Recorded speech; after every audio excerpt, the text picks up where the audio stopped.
Good afternoon, ladies and gentlemen, and welcome to this press conference covering no less than 3 summits: the European Council Article 50 yesterday evening, the European Council this morning, and the Euro Summit over lunch. Now, without further ado, I first invite the President of the European Council, Donald Tusk, to take the floor. Thank you, Preben. Good afternoon. Let me start with Brexit. Yesterday, after listening to Prime Minister May's assessment of the state of the negotiations, the EU27 confirmed that we want to continue the talks in a positive spirit. Leaders expressed their full trust in Michel Barnier and asked our negotiator to continue efforts to achieve an agreement. I stand ready to convene a European Council on Brexit if and when the EU negotiator reports that decisive progress has been made. And we should be clear that, as for now, not enough progress has been made. As there is a lot of speculation about the length of the transition period once the UK leaves the EU, let me say this. The issue of the length of the transition period was not discussed among the EU27 leaders yesterday. But let me recall that in her Florence speech in September 2017, Prime Minister May proposed a transition period of around 2 years, and the EU accepted this proposal unanimously. Therefore, if the UK decided that an extension of the transition period would be helpful to reach a deal, I am sure that the leaders would be ready to consider it positively. Today we also discussed migration and reconfirmed our objective to stop the flow of illegal migration. We noted in particular the need to closely watch the situation in the Western Mediterranean and in this context to strengthen our cooperation with Morocco, as recommended by Prime Minister Sanchez. Following our discussion in Salzburg, we also agreed conclusions on strengthening our internal security. Let me mention one issue specifically. In light of the recent hostile cyber attack carried out against the Organization for the Prohibition of Chemical Weapons, the European Council calls for measures to combat illegal cyber activities. In this context, we ask ministers to work on a sanctions regime that will be specific to cyber attacks.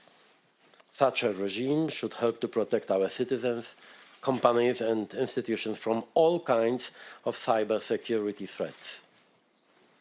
Finally, on today's Euro Summit, the aim was to assess the state of play of the EMU reform and to keep up the momentum for change. We agreed that we need to accelerate the technical work. We want to get an agreement on the banking union and the ESM in December. I hope our discussion today will inspire the Eurogroup to act more dynamically. Thank you. Thank you. And now the President of the European Commission, Jean Claude Juncker. Oui, bonjour. Je voudrais peut-être vous parler plutôt du sommet de l'euro, puisque Donald a présenté en détail les autres sujets qui figuraient à l'ordre du jour.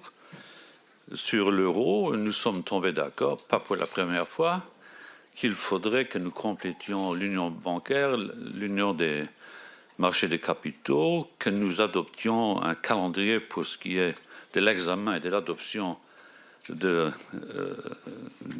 la garantie de dépôt partout en Europe. Nous avons brièvement examiné, mais brièvement, les questions budgétaires qui font l'actualité de ce jour. Le Premier ministre italien a présenté la situation italienne avec talent et avec verve.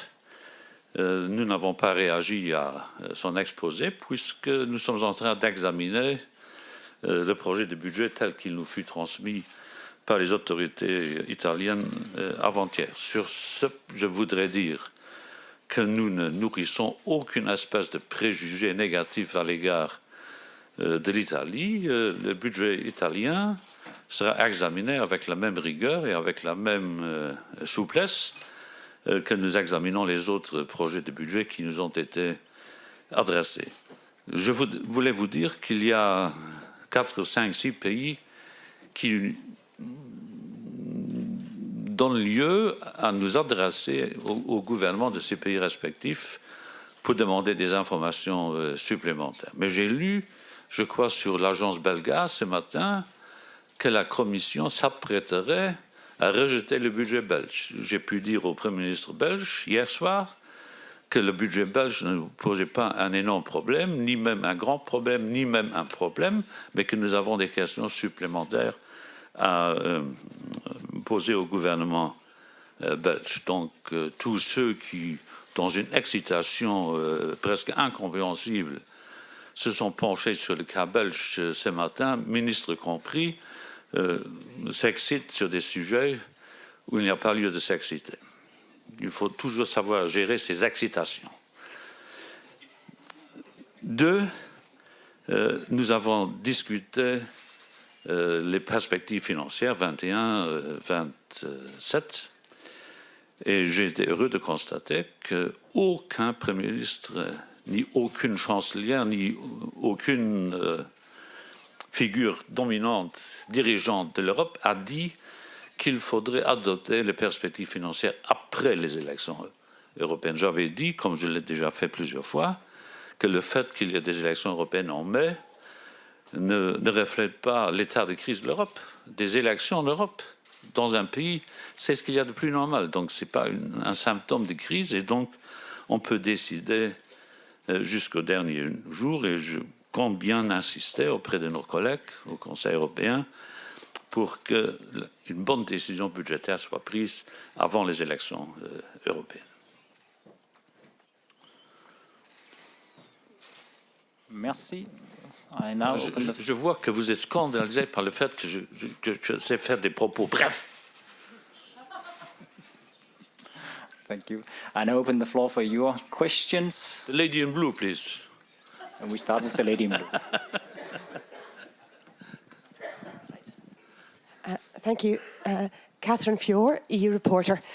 President Juncker, you said that journalists get a bit overexcited and report things. No. No.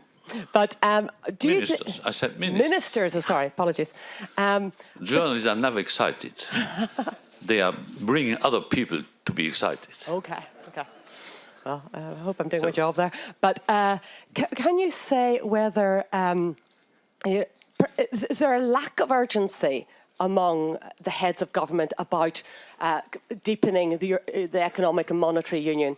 Do you think that progress will only be made if we are faced with a crisis? Do we have to wait for that to happen before the EMU is completed? We have, as a Commission, presented 40 proposals concerning the deepening of the economic and monetary union. 6 or 7 out of them have been adopted, so there is a lot of work to be done. And I hope that ministers will do so in the next coming months. There is no sense of urgency, but it's urgent. Next one, Giovanni. Yes, President. Giovanni De Re from the Italian newspaper Avvenire. Yesterday, you said, speaking to some of my audiovisual colleagues, that you cannot accept everything from Italy, otherwise other member states would be very angry at you. I wanted to know whether you found in this summit this kind of support, that you should not be too indulgent with Italy. I have to repeat that we didn't discuss in depth the Italian draft budget. That was not the day and not the room and not the meeting for doing so. But I know from the past that the Commission has always been accused for having been too generous when it came to Italian budgets. I'm not saying that we were generous, but we have introduced in the implementation reading of the Growth and Stability Pact some elements of flexibility. Italy, having been the only country for having used all the flexibility instruments we have introduced since we started as a Commission. And so I know, and I had some colleagues on the phone, that they don't want us to add flexibilities to already existing flexibilities, and that's, by the way, not our intention to behave that way around. Italy was able to spend over the last 3 years 30 billion euros more without a sanction being taken under the empire, like the French are saying, of the Stability Pact. So we were very kind, gentle, positive when it came to Italy, because Italy is Italy. Thank you. And the next question goes to the lady in the second row. It's very fresh. Katja Adler, BBC. President Juncker, President Tusk, you were mentioning there, President Tusk, about the possibility of extending the transition period. Could therein be found the solution to the Irish border issue? If yes, is that because there's traction now with the idea of having a temporary customs union for all of the United Kingdom? And if yes, forgive me, will that appear in the withdrawal agreement, and would that supersede then the Northern Ireland specific backstop? Sorry for that, the multi-layers. Thank you. It's for sure for Jean Claude. For me, it was too complex. You know, For me, it's too easy. No, this prolongation of the transitional period probably will happen. That's a good idea. It's not the best idea the two of us we had, but I think that this is giving us some room to prepare the future relation in the best way possible. And I'm convinced that under the leadership of Donald, we'll find a deal with Britain. My working assumption is not that we will have a no deal. A no deal would be dangerous, and for Britain and for the European Union.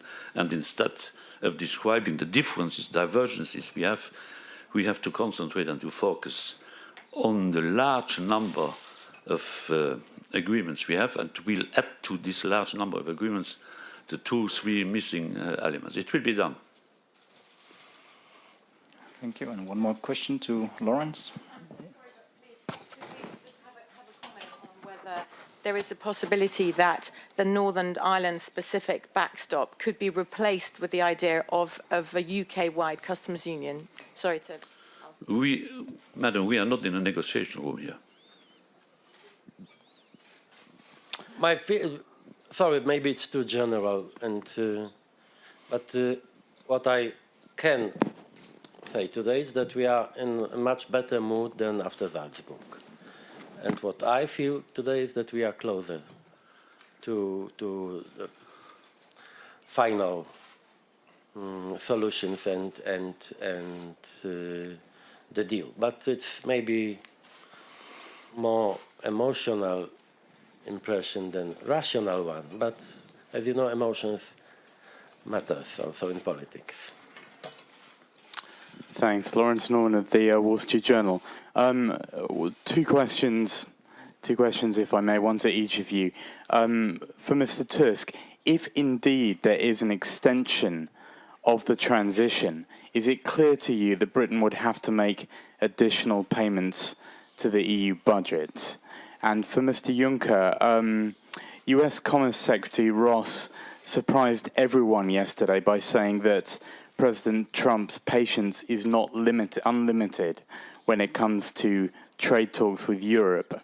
And he was suggesting that Europe is dragging its feet over the talks. When you left the White House meeting with Mr. Trump in July, did you feel that at this stage, at this point now, we would be in serious negotiations? And whose fault is it if the talks are moving slowly? As I mentioned just in my introduction, the length of the transition period was not discussed among the EU27 leaders yesterday, and I don't want to be a part of the speculations. I had a meeting with President Trump by the end of July, and what we have agreed and what the two of us are committed to will be done. One more. Could I add a word, Donald, because we discussed Africa this morning too. That was an important element of our debates. I don't think that you mentioned it. Morocco. Morocco, yeah. Yeah, but Morocco is Africa, yeah, North Africa. But it was not only about Morocco.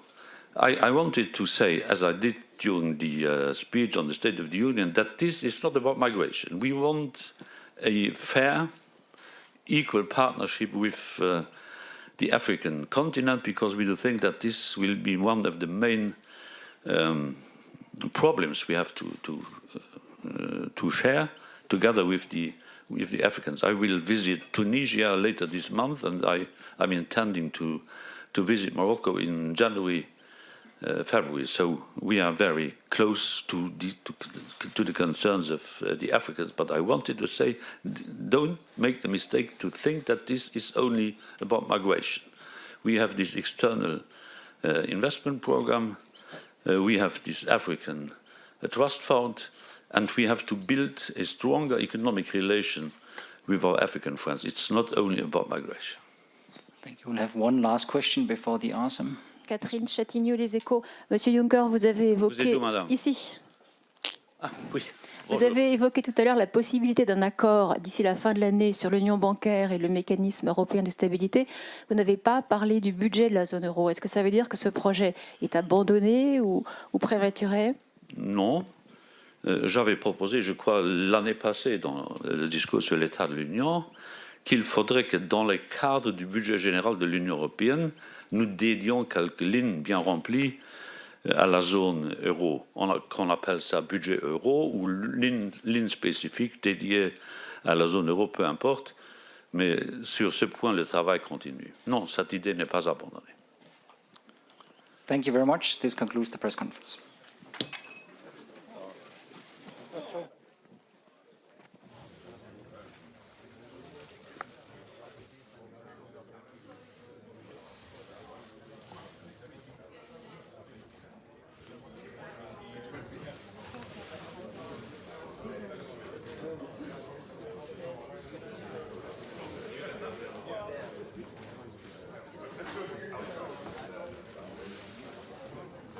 To convene a European Council on Brexit if and when the EU negotiator reports been made.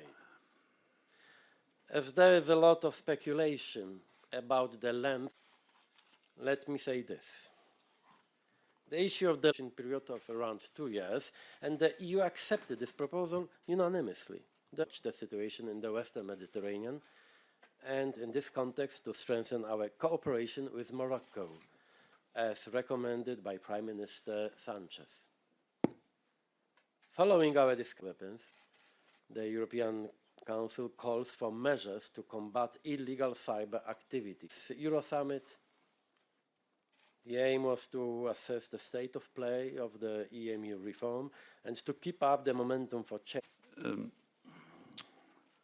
Je voudrais peut-être vous parler plutôt du sommet de l'euro. Le Premier ministre italien a présenté la situation italienne avec talent et avec verve avant-hier. Sur ce, je voudrais dire que nous ne nourrissons aucune espèce de préjudice pour demander des informations supplémentaires. Mais j'ai lu, je crois, sur l'agence belge, dans une excitation presque incompréhensible, se sont penchés sur le cas belge ce matin, ministre compris, ministre... ni aucune chancelière, ni aucune figure dominante européenne. J'avais dit, comme je l'ai déjà fait plusieurs fois, que le fait qu'il y ait des élections européennes en mai ne reflète pas that under the leadership of Donald, we'll find a deal with Britain. My working assumption is not that we